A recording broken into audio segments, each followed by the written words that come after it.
नमस्कार दोस्तों, स्वागत है आप सभी का ज्ञान वृद्धि पर। आइए इस वीडियो के अंदर हम करेंगे class 10th exercise 13.3 and question number 4। तो प्रश्न 4 करते हैं बच्चों। आइए पहले स्टेटमेंट रीड करेंगे। A well of diameter 3 metre is dug 14 metre deep. एक कुआं है जिसका व्यास 3 मीटर है, उसको खोदा गया है कितना गहरा, 14 मीटर। ठीक है, तो कुआं किस शेप का होता है बच्चों? सबसे पहले तो हमारी शेप पता होनी चाहिए, क्योंकि हमारा सारा जो काम है वो शेप के बेसिस पे हो रहा है। तो वो सिलेंड्रिकल है, किस आकार का है, बेलन आकार का है, हिंदी मीडियम के बच्चों के लिए। The earth taken out of it, उससे जो मिट्टी निकली, हैज बीन स्प्रेड इवनली, उसको फैला दिया गया एक समान, all around it in the shape of, उसी के चारों ओर, in the shape of a circular ring, एक सर्कुलर, एक गोलाकार, एक छल्ले के तौर पे उसी के चारों तरफ। जैसे कि अब अगर हमारे पास बच्चों यहाँ पे ये क्या बन गया, एक ये हो गया, अगर हम इसको मान ले अपना एक वेल, क्या ले लेते हैं इसको, वेल, क्योंकि वेल इसी शेप का होता है, सिलेंड्रिकल शेप का, बेलनाकार होता है। अब इसमें से जब इसको खोदा जाएगा तो इसमें से अर्थ टेकन आउट यानी कि मिट्टी बाहर निकलेगी। तो जो मिट्टी बाहर निकली है उसको इसने बोला है कि इसी के चारों तरफ इवनली सेपरेट कर दिया गया है, फैला दिया गया है इसी के चारों तरफ, ये लीजिए। और उसने क्या बोला है, जो इसके चारों तरफ फैला दिया गया है, जिसकी विड्थ कितनी है, इसके फैलाने की जो विड्थ है बच्चों, ये इसकी चौड़ाई, ये है 4 मीटर, इसकी विड्थ कितनी है, 4 metre. To form an embankment, इसको तटबंध कर दिया गया है, यानी कि इसके चारों तरफ क्या कर दिया गया है, एम्बैंकमेंट लगा दिया गया है, इसके किनारे बना दिए गए हैं। Find the height of embankment, इस जो तटबंध है इसकी हाइट, ये जो हाइट होगी, क्योंकि जब इस मिट्टी डलेगी उसकी कुछ ना कुछ तो हाइट बनेगी, तो इसकी हाइट हम लोगों को निकालनी है, इसकी कितनी हाइट होगी। तो चलिए, ये हमारे पास क्या है, मैं आप लोगों को थोड़ा शेप आउट कर देता हूँ इसको। ये हमारा वो है जो इसका एम्बैंकमेंट बना है, और ये हमारी कुछ न कुछ इसकी क्या रहेगी बच्चों, हाइट रहेगी। ठीक है, तो इस प्रकार से यहाँ से सबसे पहले हमको दिया गया है क्या, डायामीटर ऑफ वेल, वेल का जो डायामीटर है, तो ये डी हमारे पास क्या है, जो 3 मीटर, और इसमें दिया गया है हाइट ऑफ, यानी कि जो कुएं की जो गहराई, जिसको हम h की वैल्यू से फॉर्म आउट कर सकते हैं, h इज इक्वल टू है 14 मीटर। तो सबसे पहले तो हम जो हमारे पास गिवन है उसको लिख लेते हैं। तो गिवन में क्या है, डायामीटर ऑफ ए वेल, कुएं का व्यास, तो कैपिटल डी से रिप्रेजेंट कर लेते हैं इसको, इज इक्वल टू 3 मीटर। तो इसका रेडियस क्या होगा बच्चों, इसकी त्रिज्या क्या होगी, तो वो क्या होती है हमेशा डी बाई में 2, यानी कि 3 बाई में 2 metre, is equal to 1.5 metre. तो ये 1.5 मीटर इसकी रेडियस आ जाएगी। अब यहाँ से इसने बोला है जो मिट्टी निकली है वो सेपरेट आउट कर दी है इवनली इसी के चारों तरफ, और से एक सर्कुलर रिंग बना है, क्या बना है, एक सर्कुलर रिंग। ठीक है, तो विड्थ ऑफ सर्कुलर रिंग वो गिवन है, विड्थ ऑफ सर्कुलर रिंग, जो गोलाकार जो छल्ला बना है उसी की क्या दी है, विड्थ, वो दी है हमको circular ring, sorry, that is 4 metre. कई बार बच्चों बताते हुए लिखने में अगर कोई छोटी मोटी मिस्टेक हो जाए तो उसको थोड़ा सा इग्नोर कर देना। तो अब यहाँ से आप लोगों को मैं एक थोड़ा सा कंसेप्ट समझाना चाहूँगा। ये है बच्चों हमारे पास एक रिंग, और ये इसकी है कोई विड्थ।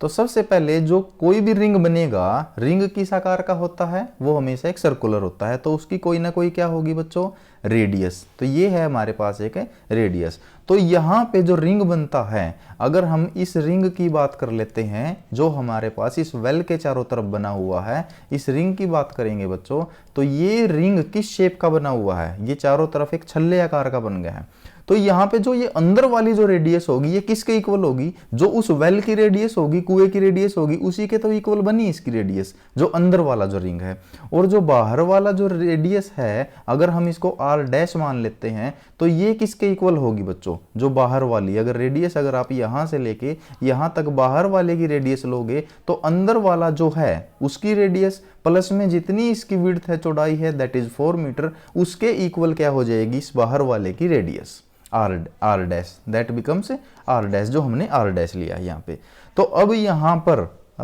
यहाँ पर मैंने जो आप लोगों के सामने है, मैं इसको समझाने की इसीलिए कोशिश कर रहा था। अब जो यहाँ पे जो मिट्टी जो निकलेगी, मिट्टी का अर्थ टेकन आउट, उसका जो वॉल्यूम होगा उसी के इक्वल इस एम्बैंकमेंट का, इस तटबंध का क्या होगा, वॉल्यूम, यानी कि दोनों का आयतन क्या हो जाएगा, बराबर।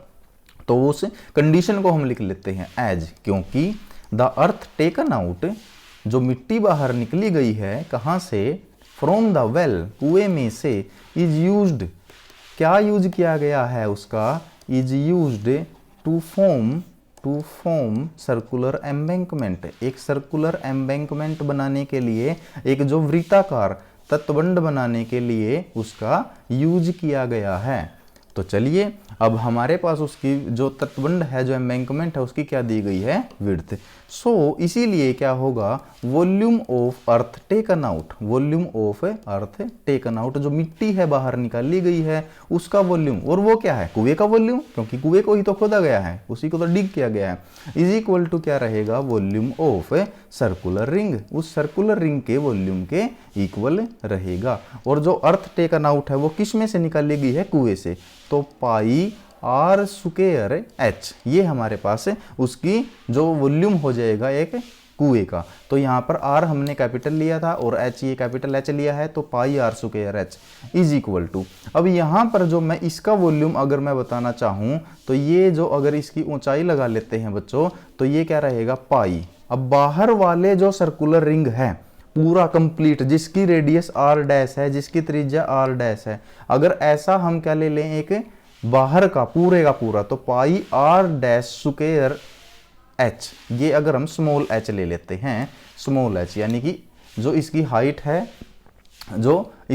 है, सॉरी, वो हम स्मॉल एच ले लेते हैं, तो pi R dash square H. अब इससे क्या निकल जाएगा, पूरे के पूरे का वॉल्यूम, इसमें से माइनस कर दें अंदर वाले का जिसकी रेडियस आर है, तो पाई आर स्क्वायर एच। अगर हम इसको माइनस कर देते हैं बच्चों, इसको माइनस कर देते हैं तो किसका वॉल्यूम रह जाएगा, केवल इस रिंग का वॉल्यूम रह जाएगा। ये आप लोग समझ गए होंगे, दोबारा बता देता हूं, अगर पूरे के पूरे बाहर वाले के वॉल्यूम में से अंदर वाले का वॉल्यूम माइनस कर दोगे तो केवल रिंग का वॉल्यूम ही रह जाएगा केवल, और इसका वॉल्यूम किसके इक्वल रहेगा, उस मिट्टी के इक्वल, उस earth taken out is equal to pi R dash square H minus में पाई आर स्क्वायर एच। चलिए अब यहाँ से हम कॉमन देख लेते हैं, तो pi R square H is equal to, यहाँ से पाई हमारे पास हमने कॉमन ले लिया है, तो R dash square H minus में आर स्क्वायर, तो पाई एच भी कॉमन आ जाएगा बच्चों यहाँ पे, तो आर डैश स्क्वायर माइनस में आर स्क्वायर, तो ये हमारे पास ये वैल्यू आ गई, तो पाई से कैंसल आउट हो जाएगा हमारे पास यहाँ पे पाई। तो आर यानी कि जो इसकी वैल्यू है, ये वैल्यू कितनी है, आर की वैल्यू यहाँ पे जो आर है ये कितना है, आर ये है 3/2 यानी कि 1 पॉइंट में 5, तो 1 पॉइंट में 5 मल्टीप्लाई 1 पॉइंट में 5 मल्टीप्लाई हाइट ऑफ वेल कितनी है बेटा, हाइट ऑफ वेल है हमारे पास 14 मीटर, हाइट ऑफ वेल हमारे पास कितनी है 14 मीटर, क्योंकि जो कुएं की गहराई है वो कितनी है 14 metre, is equal to H. H उसने पूछा है हमसे, क्या पूछा है, find the height of embankment, जो हमने क्या मानना है एच, तो एम्बैंकमेंट की हाइट, तो एच ये ले लीजिए हमने एच, और आर डैश आपका कितना निकला है, आर प्लस में 4, तो आर कितनी है आप लोगों के पास 1 पॉइंट में 5 प्लस में 4, तो दैट बिकम्स 5 पॉइंट में 5 सेंटीमीटर, तो आर डैश की वैल्यू भी आप लोगों को पता है, दैट इज 5 पॉइंट में 5 सेंटीमीटर का स्क्वायर माइनस में, और जो अंदर वाली आर है वो तो सिंपल कुएं की जो रेडियस है त्रिज्या है, तो 1 पॉइंट में 5 का स्क्वायर। तो अब यहाँ पे देखेंगे ये जो बना है ये क्या बना बच्चों, यहाँ पे ये बन गया ए स्क्वायर माइनस में बी स्क्वायर, और वो फॉर्मूला क्या होता है ए प्लस में बी इंटू ए माइनस में बी, तो यहाँ पर इसको हम पुट कर सकते हैं 1.5 मल्टीप्लाई 1 15 225 होता है, और यहाँ पे 2 डिजिट के बाद डेसिमल लगना है, मल्टीप्लाई 14 इज इक्वल टू, तो h इंटू में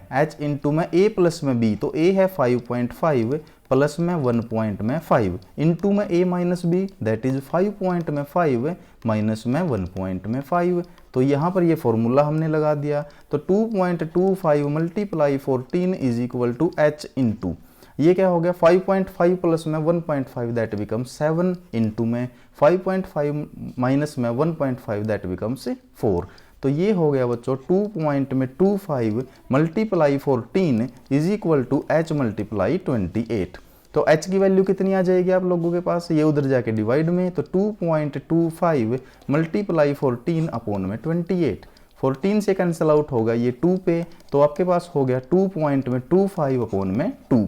दैट बिकम्स 1 पॉइंट में 125 मीटर। अगर मीटर में है डायमेंशन तो डायमेंशन का आपको ध्यान रखना है, मीटर में है तो मीटर, अगर सेंटीमीटर है तो सेंटीमीटर। अगर कई बार मैं बीच में कुछ बोल भी जाऊं तो आप लोगों को ध्यान रखना है।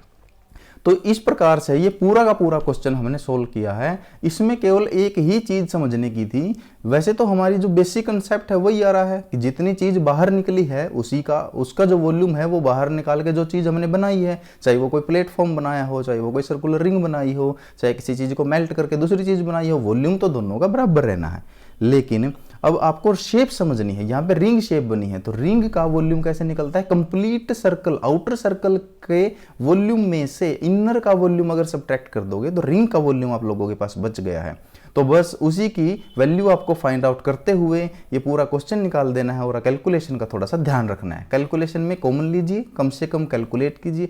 शॉर्ट कीजिए कैलकुलेशन को और ईजी कीजिए कैलकुलेशन को। आशा करता हूँ आप लोगों को वीडियो समझ में आई होगी। वीडियो अगर अच्छी लगी तो लाइक कीजिए, ज़्यादा से ज़्यादा शेयर कीजिए, चैनल पर नए हैं तो सब्सक्राइब करके नोटिफिकेशन बेल को प्रेस कीजिए। मिलते हैं बच्चों नेक्स्ट वीडियो में, तब तक आप लोग प्रैक्टिस करते रहिए और हाँ, चैनल को सब्सक्राइब करना ना भूलें। ज़्यादा से ज़्यादा वीडियो को शेयर करें। थैंक यू बच्चों, थैंक यू सो मच।